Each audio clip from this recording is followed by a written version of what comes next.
So episode 8 of the podcast of Keep the Faith. I can't believe we're actually onto this now.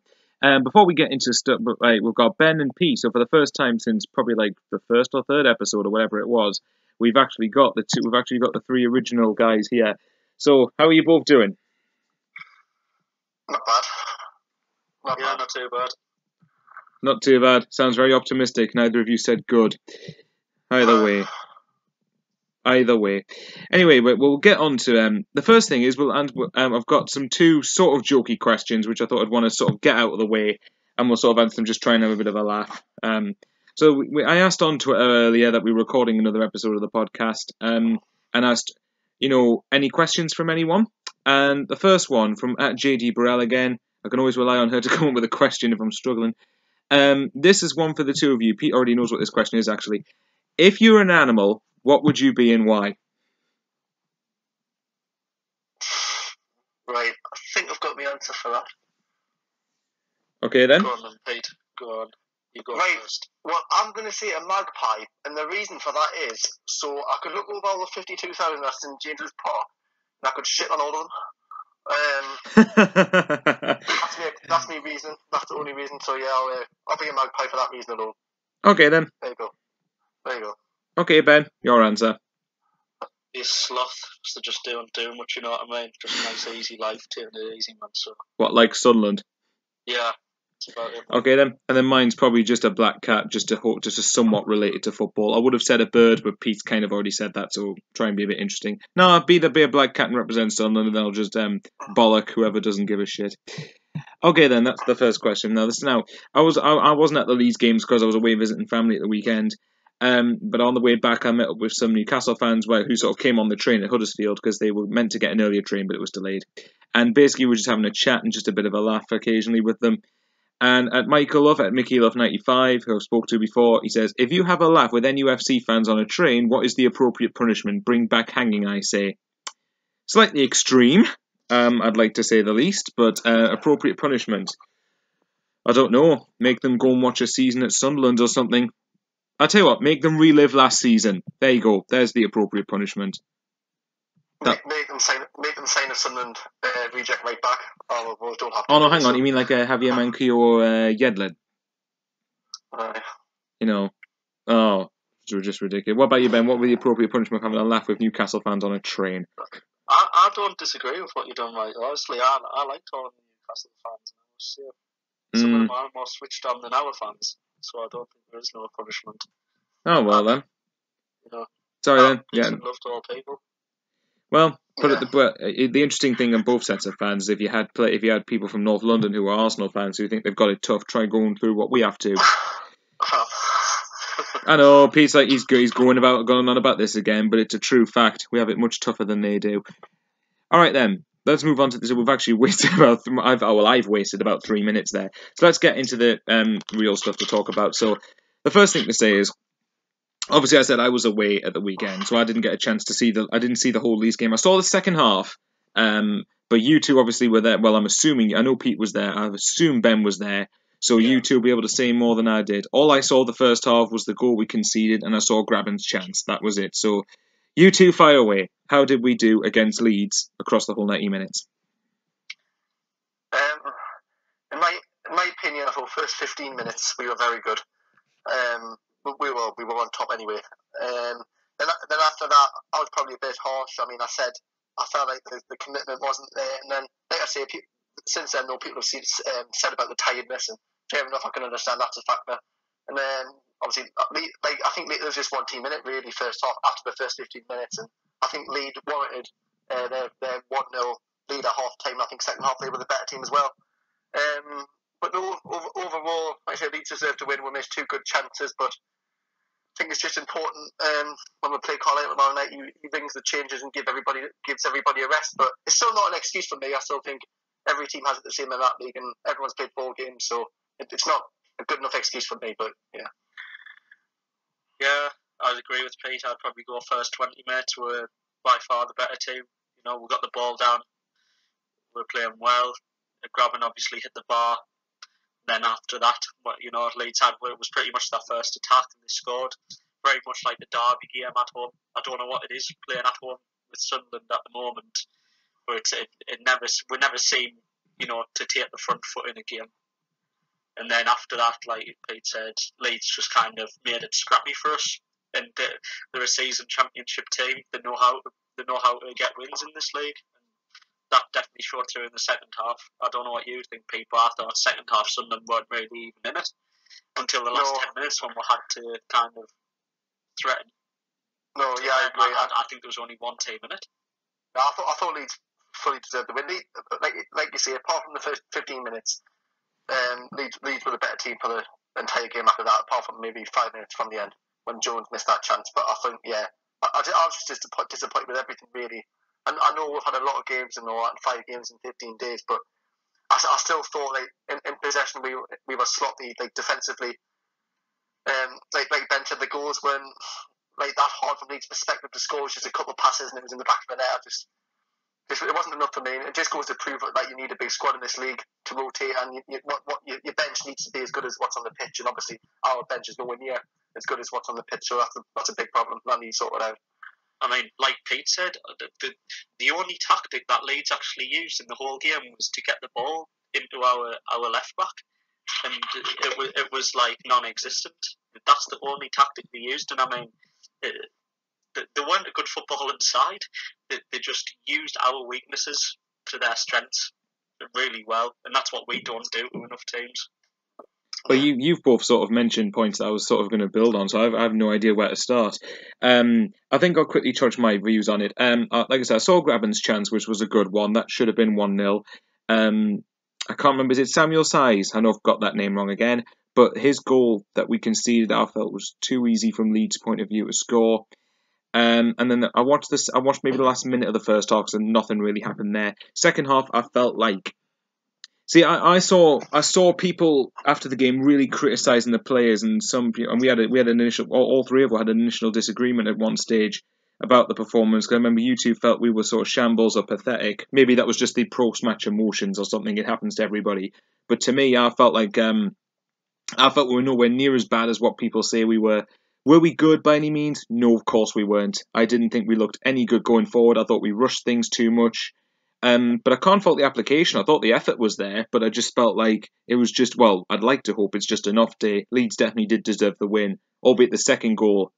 Everyone knows how much I love me clean sheets and defenders actually doing their jobs properly, but I didn't think any of them were anywhere near switched on for both goals. As far as what you two mentioned about, well, I'll tell you what, we will start with the tiredness factor. Now, I haven't looked at everybody's teams, but I did look at Leeds' team. Or had a brief glance at what Leeds' start 11 were across the Preston game, the Fulham game, and the Sunderland game. And although there are core elements in each team in each start 11 that are the same, no start 11 in any of them is the same. There's always at least 2 or 3 changes from what I remember across all of them. Whereas we used the same 11 constantly for the last, if you include the Berry Cup game. Well, actually, no, we didn't play the same 11. Well, either way, it was 3 games in something like 6 days. And I agree with Pete to an extent that isn't an excuse, but people can't ignore the fact it is a factor.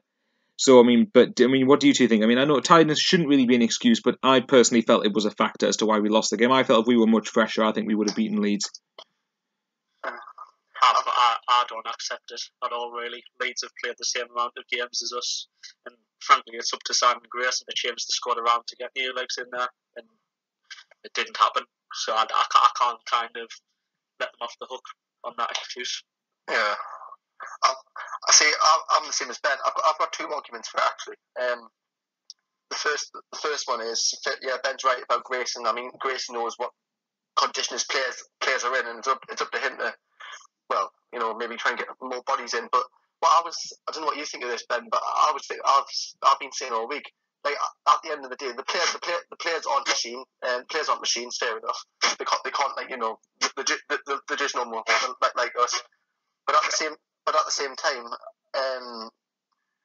I think beforehand, if the players weren't feeling up to it and the players were tired, all they had to do before the game was say, look, Simon, we're not feeling up to it. We don't think we can do the job you require for us today. And I'm sure the youngsters would have happily took their jersey on the pitch and played for the energy and commitment that was needed to get a good result against Leeds. I mean, yeah, I agree with you there, but in terms of a player saying that, I think you're stuck between a rock and a hard place, because if that comes out in the press, the fans will be instantly on your back saying, why do you not want to play for Sunderland, etc.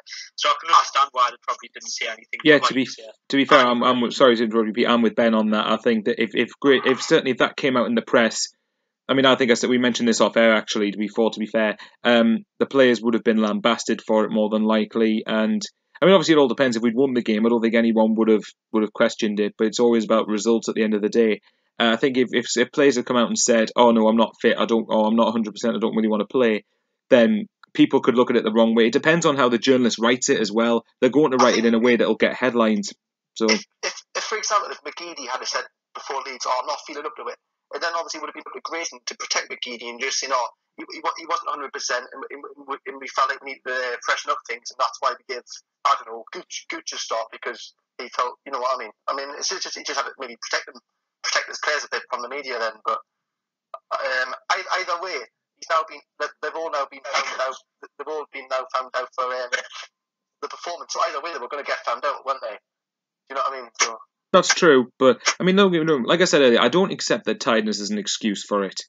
But again, I mean, I know Ben mentioned earlier that Leeds have played the same amount of games, and yeah, but I still stand by the point that they didn't play the exact same 11 across the 3 games, and they did still change things up. Which, believe it or not, I think probably I'm not going to claim I know what I'm talking about here because I haven't ever played football on a professional level. But I would imagine that if you had 2 or 3 fresh lads around you, it would make you have that extra bit of energy and a bit of a boost. Saying that though, I do admit that there are other players that Grayson could have used, and I was a bit concerned when I saw the same start 11. That I thought, yeah, at the time, people could say, well, it's a team that's got 4 points away from home against 2 teams that you'd expect to be competing for the playoffs. You know, why change it? But I did think at the time, tiredness, fatigue. I had a suspicion that, I mean, apparently in the Norwich and Sheffield, I mean, Ben can probably, or either of you guys can confirm this more than me, but against both Norwich and Sheffield Wednesday, towards the latter end of both games, from what I've been seeing, we looked shattered. So that should have been an incentive for Grayson really to change it, especially if you have someone like Kazri on. But again, I'm a broken record constantly going on about Kazri, but he does make a difference. And when Kazri came on, I felt like he made something, as much as an impact he could have done without anything actually changing, if that makes any sense. I felt we got a little bit more purpose going forward, and we looked like a bit more, not so much urgency, but a bit more, we looked more like we could potentially do something when he was on the pitch, but that's a whole different debate altogether, I suppose. See, going forward, I'm not too worried. I mean, I'm not, like I say, the tiredness for me, yeah, it doesn't help, but it's not a good enough excuse to lose at home at Leeds. But at the same time, I mean, once Watmore, Oviedo, Rodwell, McNair all return, and hopefully a couple more additions, Grayson will have hopefully a stronger squad to pick from, and you'll have a bench that you can turn to and think, yes, you're as good as what's on the pitch. Do you know what I mean? So hopefully, yeah. I suppose we can't criticise Grayson maybe too much because he hasn't got anything on the bench. But once all them come back, well, then maybe you can start to take a bit of criticism if he's the same. If he doesn't bring them on. Well, I'll ask you two a question then. I know. Last thing I'll say on the tiredness thing.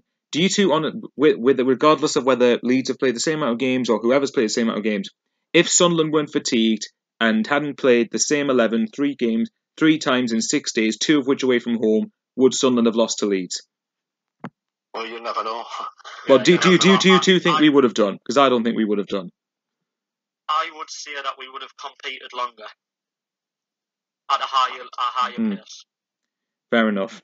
Well, I'll move on from that because Pete, I'll sort of touch a little bit on what Pete said when he said we've got likes of Watmore and McNair and Oviedo coming back. Well, Oviedo obviously is as far now. I think I remember. Correct me if I'm wrong, Ben, but I think Pete said something like that. You're a fan of Galloway, and I'm usually not a fan of Galloway. Not. Oh, okay then. I would get him in a car and I would drive him back. Right then. No, come on. I wanted a debate here. Right. Well. Okay, well, I'll quickly mention Galloway then. Now, I usually try to avoid turning on a player or make a definitive judgment on a player after 2 or 3 or 4 games. But I've seen 1.5 games of him, basically. I saw the second half of him against Leeds and against Derby. And from what I heard, apparently he's been the weak link in every game he's played. And against Derby, he was at fault for Derby's goal, I think. And if you guys actually rightly said that Leeds targeted our left-hand side. Does this then suggest that that as soon as Oviedo comes back, I'm sorry, no matter how fit he is, you have to get Galloway out of the team because he's cost us a couple of goals now, hasn't he? I mean, Oviedo standing still would be better than Galloway playing at left back. as soon as Oviedo can stand up, yeah, I'd be putting him in the starting 11. Because Galloway, I mean, he was letting the ball bounce in front of him, and Size, who he was up against, he was half of his size, and he was being outjumped by him. And I just thought, come on, you know, a left back should be better than that. And he just was non-existent. And then when you see Donald Love coming on behind him, you're thinking, yeah, we are in a bit of dire straits now. I was losing the will to live on Saturday with Galloway. Like, Yeah. I'm not gonna lie. I mean, Ben, how many times did Leeds come down our left hand side and the ball went in the air? It bounced about 6 times. Oh, and countless times. It wasn't like he let it bounce once. He let it bounce continuously, and he just kept doing it. He doesn't stand side on. He just jumps in and gets taken on. He's dog shit, to be honest. I don't like to jump. Like Michael says, it's don't judge a player too early. And fair enough, we have only played 4 games, but he's been that bad. It's hard not to. He's been so bad. He has to be dropped. I mean, to be fair, like I would think that. I mean, he might. Yeah, who knows? Maybe somehow he'll magically turn fantastic and have a very good season, and we'll look back on this and say, "Well, we were wrong." But so far, right now, I've not been convinced by him. He just doesn't look like he can defend at all, and this is one thing that really annoys me about the modern day fullback. Everyone goes, "Oh, it's the modern day fullback. They go forward, but they're absolutely poor defensively." Why are they poor defensively? They're not a winger. They're a full back. They're part of a back line. Why can they not defend? That should be their first aim and first job. They should be able to do it. So I don't get it. I want to touch upon as well. I don't think Galloway is that good going forward either. No. I think he's better. He's better at going forward, obviously. Well, he's probably any worse than he is defensively. But I'm just saying, going forward, he isn't what Alan Holt was, is he? That's nowhere near it. Oh no, completely agree. He's not what Alonso was, what Rose was. He's poor. He's poor in general, to be honest. I mean, against Derby, he was decent-ish going forward. But I think I might have said to you, Pete, after the game that Galloway looks like a 6 out of 10 at best going forward, and that's probably being a bit generous. And then probably about 2 or 3 out of 10 again being generous defensively. But Galloway just doesn't provide any threat going forward. I mean, like I said, to me, a fullback's primary objective should be able to defend. You've got wingers to try and create things going forward, but if he doesn't create anything going forward, then you start to think, well, why have we signed him then? I remember when we signed him. And obviously he was on loan at West Brom for a little bit. And the West Brom fans were saying, to be fair, he didn't really get a chance. Well, I can see why he didn't get a chance. I can't. You can see why Pulis didn't give him an opportunity. Didn't Pulis isn't any mug, is he? He's not going to give a chance to a player who can't control the ball. But here's something though. Weren't Everton fans more what's the one I'm looking for? Highly regarding of Galloway than Browning when we first got the two of them? I think they've seen a lot more of Galloway than Browning. Probably that's why they were. I don't know. Well, we'll move on from Galloway then, because let's just. I mean, don't get us wrong. I mean, I do hope. I mean, from what I've seen of him, he does try to an extent, and I can't fault him for that. But it's just if we're going to keep conceding goals down, if he's going to keep playing, teams are going to keep targeting our left hand side. And as much as obviously I'm trying not to criticise Grayson, I still think that he's done well in general context, given what he's had to work with and given the mess that he walked into. I do think that that's one criticism. One of the criticisms is that Galloway can't start. If teams are going to keep targeting our left hand side, why do we keep playing him? So But anyway, we'll move on. So I remember everyone looked at the Championship fixture. I don't know about you two, but when the fixtures first came out, I looked at the first 4 games we had. We had Derby, we had Norwich, Sheffield Wednesday, and Leeds. All 4 teams I expect would be around. I know we should be as a club as well, but at the moment, I think those 4 teams would be regarded as teams that would be around the playoffs or just under it at worst. And we've played the 4 games now. We've now got 5 points. So I'm going to ask what you two think to start off with. Do either of you think 5 points from those 4 games, given the signings we made, given how thin the squad is, or in all things considered, do you think 5 points from the first 4 games is an acceptable standard?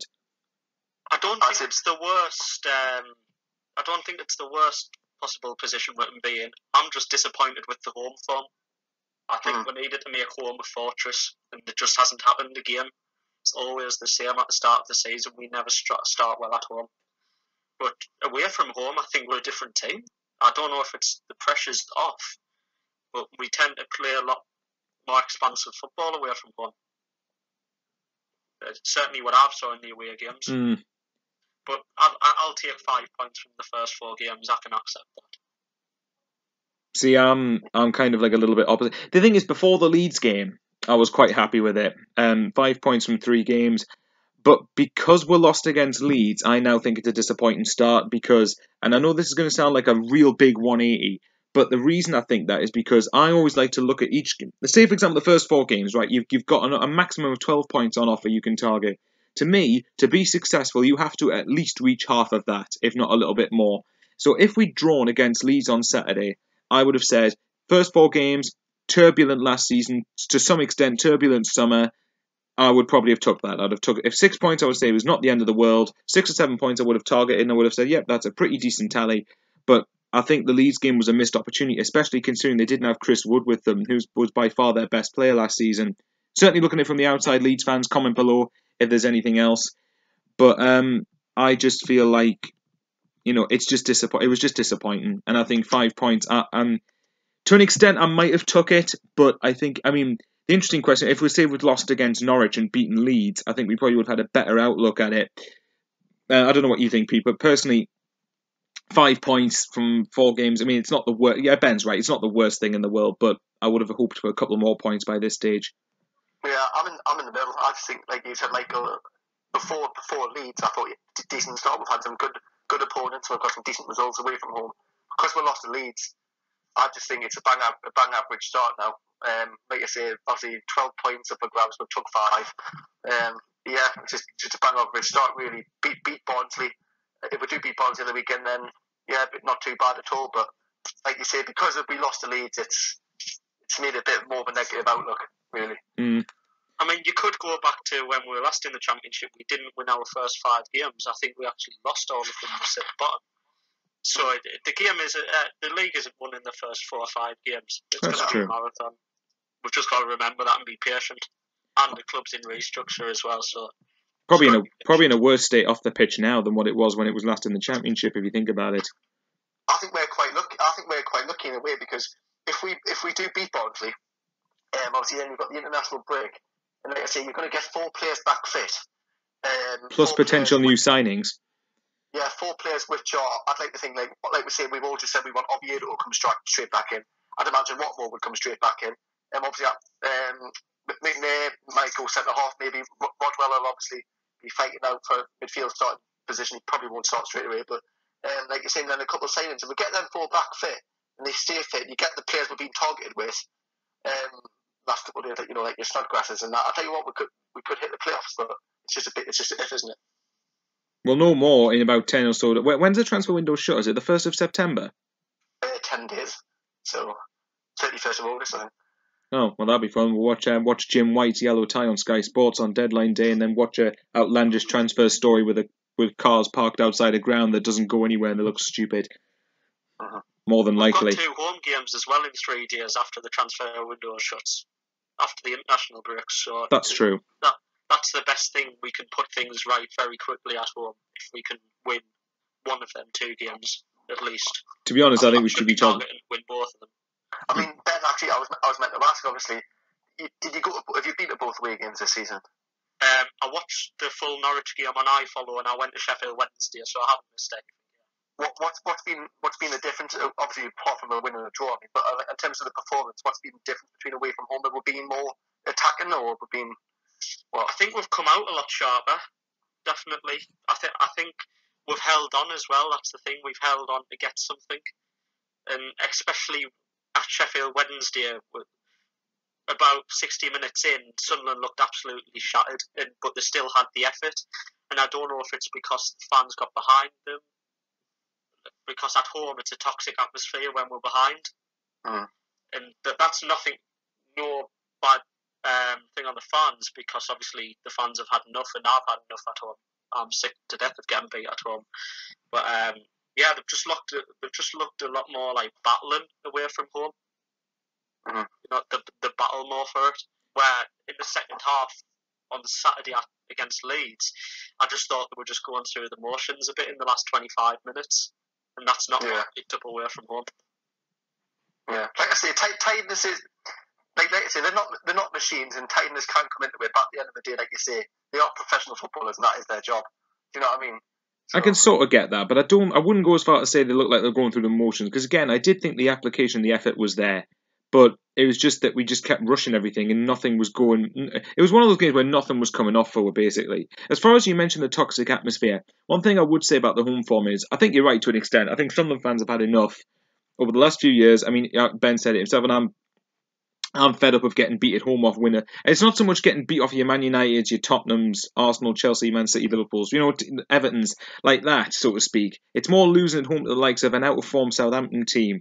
It's failing to beat Burnley. It's losing at home to teams like Norwich and QPR and Hull and stuff like that and Leeds. It's winnable fixtures that we keep on losing all the time. And I know we've been poor over the last few years, but a majority of the teams I've just mentioned there, I genuinely don't think we're any better than us. So, as far as toxic atmosphere goes, I mean, again, I just watched it on the telly, so it's obviously a different outlook to you two who are obviously at the game. To me, the atmosphere didn't look too toxic, but again, I wasn't there, so I can't really comment. As far as Michael, I can say on the 65th minute the stadium was empty, and people back us up on that. I mean, that's what I could see, and people were just fed up, and that to me is toxic. I don't think it'll ever change until we start winning at home. It'll still be there. Well, go on, Pete. I'd done this thing at uni last year for one of my assignments, and I was comparing Sunderland's home form with every other club from, I think it was like, if I'm right, Italy, Spain, Holland, and Germany, and I was comparing their home form to teams who had under like so many points over the last 5 years. I can't remember what the points total was over the last 5 years, but Sunderland had the second worst at home out of everyone. And that was, I think, the only team that was worse might have been, that Chivio, is it from Italy or something? Mm-hmm. Something like that. They're the only team who was worse at home out of all 5 top elite divisions than Sunderland. That hadn't went down either. All the teams that had been in their league for the last 5 seasons, but had less than 70 points over the last 5 years, we had the second worst record. So, yeah. Okay, well, fair. If the stadium was empty after 65 minutes, well, again, like I said, I wasn't there, so I can't comment as much. But I suppose it's amazing that the media hasn't jumped on the bandwagon yet of once again criticising it, and everyone, other fans, laughs at our supporters with totally misunderstanding the context behind it. Still had the attendance of the weekend, though, didn't we? Highest attendance. So. Yeah, and it's funny how people laugh at our attendance don't actually mention that, do they? They don't actually mention that we probably have among the highest attendances. I think if don't get us wrong, right? I mean, I think in the context of this season, it's early to start leaving the second things when we go behind, because at the time I think we're only 1-0 down. If we were 2-3, 4-0 down, I can more than understand it, because obviously we've seen it. But I suppose the argument you could label that me is that we've seen it so regularly, and we shouldn't be becoming used to this. I mean, like I said, what Ben said, and I think you guys will both agree with me on this. I want the Stadium of Light to be a place teams fear coming to this season. I want teams to straight away look at an away fixture as Sunderland and go, shit, we'll take a point, rather than think, come on, we've got a chance to win all 3 here. No, that's got to change. I want to see Sunderland actually show the professionalism and the mentality to go at teams at home and actually kill chances off. The other thing you've got to mention is that it's ifs and buts, and I hate using these cliches, but if Graben's chance had gone in, it could have been chances would have been a completely different game. But at the end of the day, it didn't. So, one thing I would ask the two of you now is actually the only thing I can think resembling a positive, and it's only a positive if the right stuff happens as a result of this game. Does the game I think I know what the answer is going to be. To me, this Leeds game highlights the need for new signings. I'm sorry, but if you're going to go a 46-game season and competing in the Championship, I don't care how skint we are, money has to be made available in order to get players who will straight away make a difference and give us a good chance of going back up where the real money is. So, you two carry away, whichever one wants to start that. Well, yeah, we've known for ages we're short. We need signings, and hopefully Saturday's defeat opened the eyes of Short and Bain into realising how desperate we actually are for certain positions. So yeah, I think it's just highlight what we already knew, really, that we need more signings. Yeah, I agree with Pete. I hope it opens Baines and Short's eyes, but it's not going to happen. They're sitting there thinking, well, we need to get players out to get players in. I don't think that's going to happen until the last day of the window. See, I would move Casby out now and bring in Snodgrass. That's what I'd try and do, but it's trying to get someone to take him off us, though, isn't it, Pete? But, yeah. I don't think there's any suitors in for him. See, I don't know what you thought at the weekend, but I thought Kasri. I can see why he hasn't been playing. I think he looks overweight. I honestly do. I think he's carrying a bit of weight. I just don't think he's interested. He came on against Sheffield Wednesday, the first ball. He went in for the ball, he got it, and he was just knocked straight off it. So I mean, and I just thought, nah, not for me. You shouldn't be in our team. If McDonald's or KFC or Burger King are hiring him, feel free to put in an offer. But yeah, no one else though was selling for like £10. Make a massive amount of loss. The thing I would say is, I mean, I know obviously at the minute there's been no suitors for Kasri, but I'll be very, very, very, very surprised if by the end of the window we haven't had at least one offer for him. Because I think, because as much as people want to say, is that, by the way, I don't buy the whole attitude thing, because I think people say his attitude's rotten with Moyes and it was rotten with Grayson, but Allardyce is a man who doesn't tolerate any crap from anybody, and he continued to play him and found a way to use him. So to me, he has got something to offer. But if you're not going to use him, and he's not going to, and if he doesn't, if he isn't as interested as what he should be, then fair enough, get him out the door. But like I've said countless times before, what I don't want is to see us just go and accept the first offer that comes our way, because that's another thing I'm fed up with seeing. I'm sick of us selling low in a market where everyone goes crazy for crazy money these days. Like I said, I'd be surprised if Kasri doesn't go in the last week of the window. I have a hunch that maybe I think there's a chance that one of the promoted clubs, not necessarily Newcastle, but one of the other promoted clubs may go in for him. Brighton especially, I think, because they've made a pretty poor start. They've lost their first 2 games.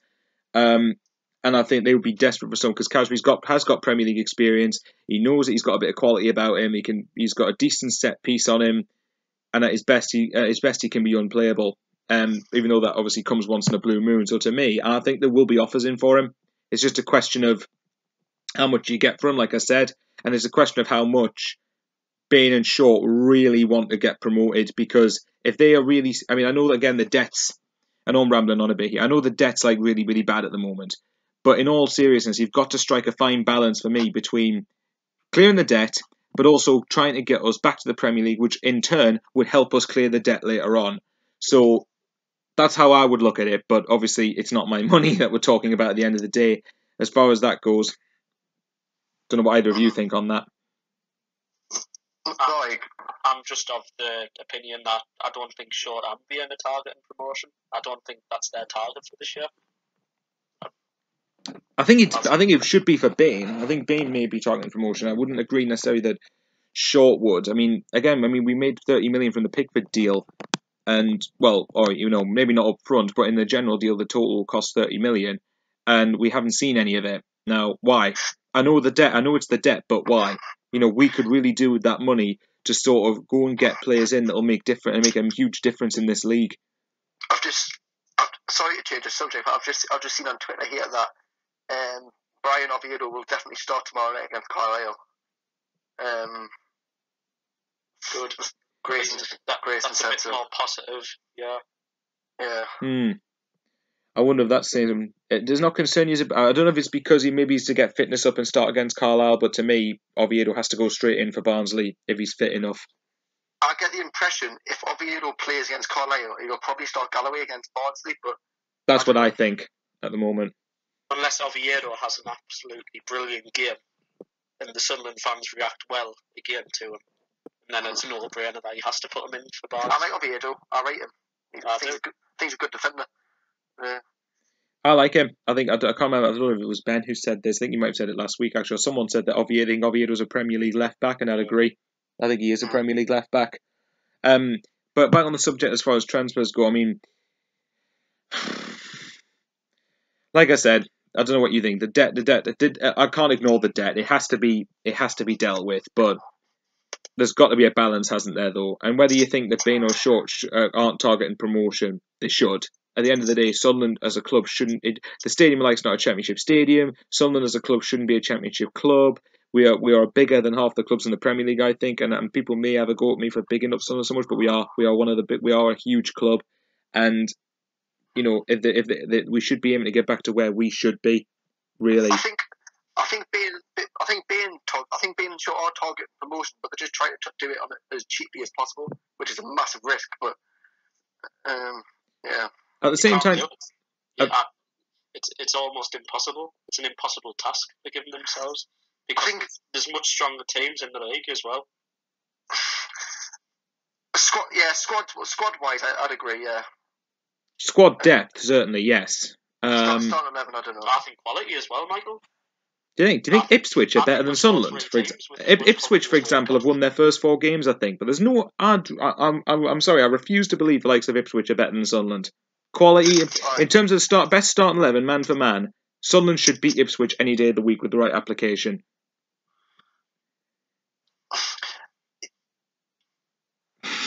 Clearly, that's caused a bit of a. What was the question? What was the question? Sorry.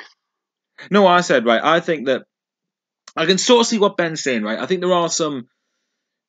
In a general context, if you talk, it depends what you mean by quality. To me, if you're talking quality in terms of people being up for a battle and being really, really wanting to try and get up, then yes, it is quality. As far as quality of players goes, I just can't. This league just doesn't strike me as any good. It just doesn't think it's the way it's not, Michael. Like, the league's not good, but that's why we're there, because we're not good either. There's no lie in that. Yeah, but we're better than half the club. We're better than the majority of teams in this division, though. I'd say we're better than about half. Half, I'd say 3. I'd go as far as say 2/3 or 3/4. If we had the right application every year, I refuse to believe that we're not. The way I see Sunderland starting 11 used to is it's weird. It's very, very mixed. Like in certain positions, I'm like, yes, Premier League. He's probably Premier League. He's probably Premier League. And then the rest of them, I'm like, probably Championship, maybe League One. Like in terms of James Vaughan and that. But I think, like I say, if we get the players that players that are coming back fit, we get the players we've been linked with. Well, I'll be very, very confident that we'll definitely be in the top 6. But right now, with the team we've got, I'll probably, like I say, I'll put with a 10th or 12th. But that's at the minute. So, to me, right now, with the squad we've got, with the right application again, I'd expect we're to be in the hunt for top 6. If we got the, I'll tell you what. Goal scorer though. Oh yeah, that's the big thing. Yeah, that would be make the I'll tell you what. We'll lead on to the subject of a goal scorer because Ross McCormack obviously is the striker we've been linked with most all summer. So the trend now, according to Scott Wilson Echo today from the Northern Echo, he mentioned the fact that the 3 main players that Sunderland are targeting reportedly, if this is alleged to be true, is Robert Snodgrass, Ross McCormack, and Grant Leadbitter. So I want to know what you. I'll start this off quick. Robert Snodgrass and Ross McCormack. Certainly, if Kasri goes, Snodgrass, fine, good replacement. I haven't got a problem with that. McCormack, yes, had a poor season at Villa last season, but as far as I'm concerned, I think would be infinitely much better than James Vaughan. So from a goal scoring perspective, he would offer more going forward. And Grant Leadbitter, he's the one out of the 3 of them I'm not so sure about because I don't think we need another midfielder. I think we need another centre back to probably be prioritising more than midfield. But that's me. What do you two think? I'd take all 3. Just based on the fact of squad depth. I'll take 2. I'll take 1. I'm guessing, Pete, you'd probably take, I don't know, Snodgrass and Leadbitter? No, Snodgrass will come back. I don't see why we need Leadbitter. I think we could just play one of the kids instead of Leadbitter. He knows what it's about though, Pete, doesn't he? Yeah, he does. And he's a Sunderland-born lad as well. At least he'll get through to the players coming in, what it means. True, but have you not got the likes of Cattermole for that, though? Cattermole's not a Sunderland fan. No, but he's bought into the club, though, hasn't he? You could say that, but he's only been around while we've done poorly. Yeah, true, but he's been one of the reasons that we've got out of the situation that we've been in the last few years. And last season, he barely featured. So, I can see where you're coming from. I do think Leadbitter would make. He's injury prone, Michael. He's injury prone. He is, but could you really see Leadbitter making it through 44 games or however many games are left? No, but you couldn't see Cattermole making it through 44 games either, could you? True, but then you've got Gibson and Rodwell for that, and McNair. Well, I wouldn't play a Rodwell. Well, yeah, granted, I will give you that one. I don't think we need. I'm with Pete. I don't think we need Leadbitter. I think we should be targeting a centre back more so than because what happens if one of Browning or Coney got injured? What's your options? John O'Shea. Well, yeah, he's a leader, but I wouldn't exactly say he can compete. Certainly couldn't play 2 games a week in the Championship. He could barely make it through 1 at this rate. Dillabodji, no thanks. Who else have you got? McNair potentially, but. Well, you probably need a winger, striker, and a centre half, don't you? So. But that's what I mean. So, Snodgrass, McCormack, and a centre half. If we got those 3, which is a long, but it shouldn't be a long stretch. We should be aiming to get all 3 of these people in. Then I think that'd be a pretty decent window, all things considered, as long as they're players that would make a difference. And Snodgrass and McCormack, I think, would make a difference. I think Snodgrass is better than Kasri. Well, but not to mention West Ham want either sell or loan him. They just want to get rid of him, and whether short or long term, I don't know. Actually, I thought I'd bring up this point. When I was on the way to the game the other day, actually, Paul was touching. He made a good point. He said, obviously West Ham wanted Coney, and obviously we could maybe swap. If we want to try and get Snodgrass permanently, obviously because we can't afford it, maybe we could try and do a swap deal. Might as well raise the question and ask, do you Snodgrass for Coney kind of thing? I don't know what you think of that, but I'll let you start, Ben. I would value Cornea more than Snodgrass. Would you? Yeah. Just based on, we've got players who can play on the wings. We've got very few centre backs, like Michael said, of quality. I'd still be asking for quite a bit of money on top of that. Snodgrass is a good player, but I value Cornea more. If you're talking in the context of today's market, yeah, I'd probably agree. I think if you're looking at a swap deal, it isn't a bad shout. If West Ham want Coney and we want Snodgrass, then I would expect Sunderland to get. I mean, we'll probably just end up just doing a straight swap deal because it's Sunderland. But personally, I would say if you got say 5 million, if we got Snodgrass plus a couple of million for Coney, use every single penny of the extra money to go and get a centre back. And I don't mean just any centre back. I mean one that will be as good as Coney is. Because I have to be honest, I don't know what you two think. I'm starting to change my perception on Coney a bit. I'm thinking, if Sunderland were to sell Coney, how much of that money would Grayson get? Which, given our situation, probably not very much. And also, how much would he be able to use? How much would would we get much money to start with? And would he be able to get much money to find a replacement for Coney? In that case, why not just keep hold of him? Because Coney, admittedly, has been good the last few games. Well, the games I've watched, he's been good. But every other Sunderland fan I've seen pretty much has said that Coney has been much better as of late. I think you know what it is. I think Coney has been better, no doubt about it. But at the same time, he's still at fault for some of the goals. For the first goal against Leeds, I mean, he just got taken on too easily, didn't he? And then it's just, what I mean. I don't want to defend him, Pete, but he was trapping 2 players because Galloway had left his man. Yeah, well, I'm not surprised by that. Yeah. So I don't blame him too much for that, but yeah, I understand he did get outrun a bit too easily. Would you two get rid of him? Depends who the replacement is, doesn't it? Yeah, I agree with Pete. Depends who we get it. At the moment, I'd say not a chance because I don't know if we're going to get a replacement. I honestly don't know if we would. I think probably we would try and stick with Dillabucci or try and stick with O'Shea. It's a really strange season, isn't it? Because I'm so mixed on our starting 11. I rate half of them. I don't like the other half. But then at the same time, we've got players coming back, but we don't know who we're going to sign. So it's probably impossible. Like Ben says, it's a very, very long season. So I think it's quite impossible to predict how we're going to do it. To be honest, I mean, would you two be shocked if we did finish in the playoffs? I would be massively shocked. Yeah. Right now, yes and no. Yeah, I don't really know, to be honest. I don't know. I'd love to get into 6th on goal difference. To be honest, right, I don't think Graben. I don't for the 1 second think Graben's going to get 20 plus goals, but I think Graben would get double figures. Quite, because Graben's been the one. I mean, McGee's been pretty good for me, but Graben's been the one out of our forward line who's been creating the most chances. Graben's the one I think who. The only criticism I probably would say is he probably needs a lot of chances to score a goal, but in that being said, Graben I think does have enough in him to cause havoc against opposition defenders. You got to remember as well, we've just played probably 4 of our hardest fixtures. We have got them out of the way. What's our next few? And I know our next 3: Barnsley, Sheffield United, and Nottingham Forest, and we should be looking to win all 3 of them. But I would say Villa and Middlesbrough are the only 2 hard teams that I'd say we've got left to play. Really, Wolves being the best footballing team.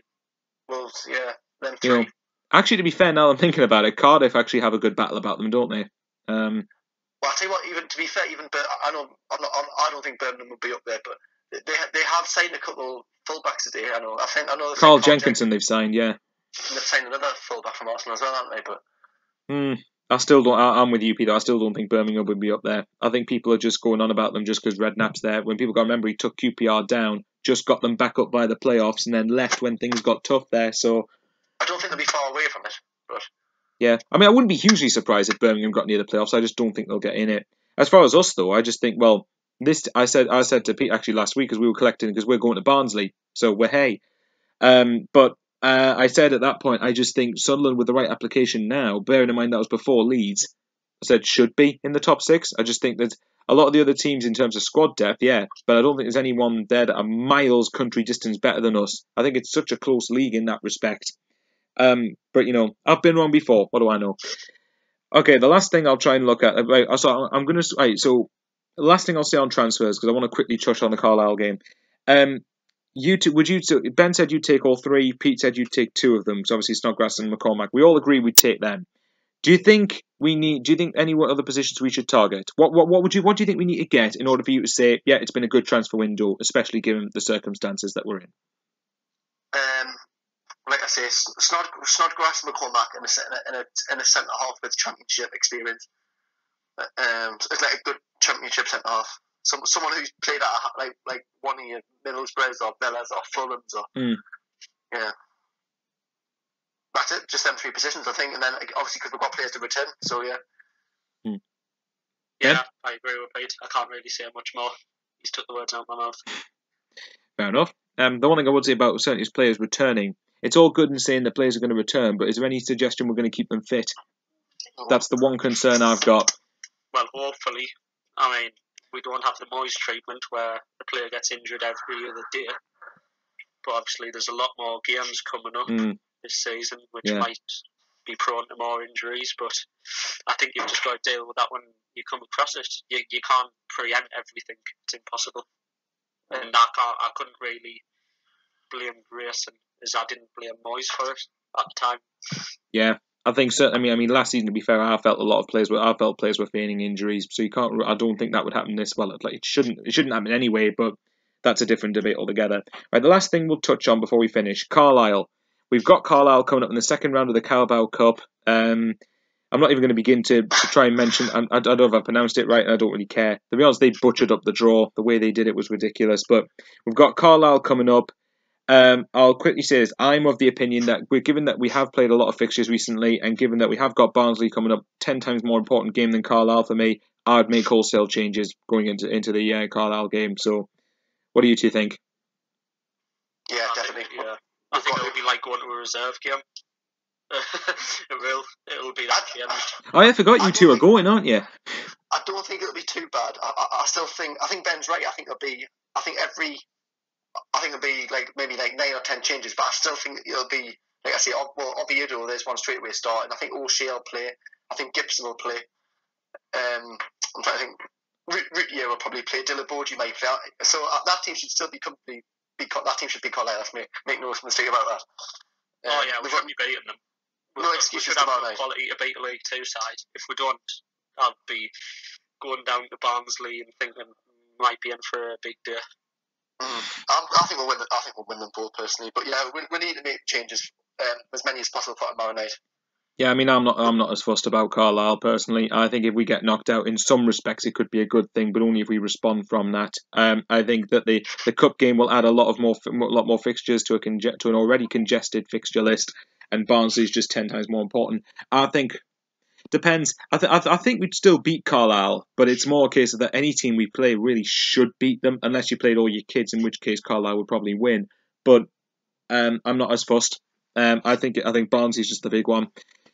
So, I mean, the final thing we'll touch on then, so for Barnsley coming up at the weekend, I looked at their league position earlier, and I think they're around about like fifth or sixth bottom. I think they've lost 3. They beat Nottingham Forest, but I think they've lost another few games. They've lost the other games. I think they lost to Sheffield United at the weekend, if I remember correctly. So, what do you two have hopes for going to Barnsley? 3 points, nothing else. That was probably a stupid question.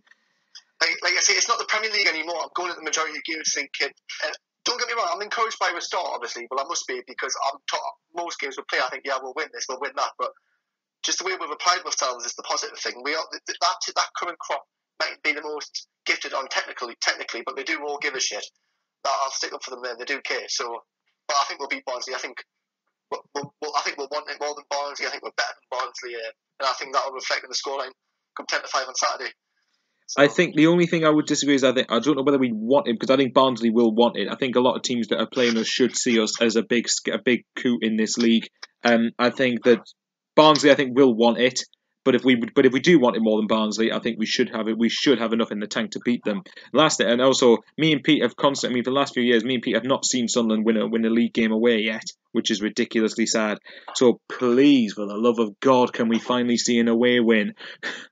Well, I'm going to both of them, and I've saw plenty of away wins. So yeah, it's all right for Benny. Oh, it's all right for you. You've seen we win 4-0, man. You've seen you went to Palace last year, so still. I think we can't lose just based on the fact that you can't have 2 wins in a row, two losses in a row. No, but for Sunderland, you can't have 2 wins in a row, can you? That'll just spiral if we have 2 losses. I think it's a must win. This early in the season, I think it is a must win. These are the teams that are going to be in a relegation battle. We need to win. Scenes when Barnsley win the league now. That'll be the ultimate lol, wouldn't it? Right, well, we'll leave it there, guys. Thanks to the 2 of you for coming on again, and it's been quite a good discussion actually. And like I said, I'm not going to be at the Carlisle game, but I will be at the Barnsley game. So I'm hopeful. I'm looking forward to it. It's going to be a decent day out. And one thing I'm looking forward to in the Championship is playing teams that are more Yorkshire-based and like Northern-based. So me and Ben on the diehards. Oh yeah. I'm just a nobody who hosts a podcast. That sounds about right. Anyway, right. Thank you to you again. Thank you any of you guys for watching / listening. And Ben, you can send us out again. How are the lads? Beat Barnsley. See you later.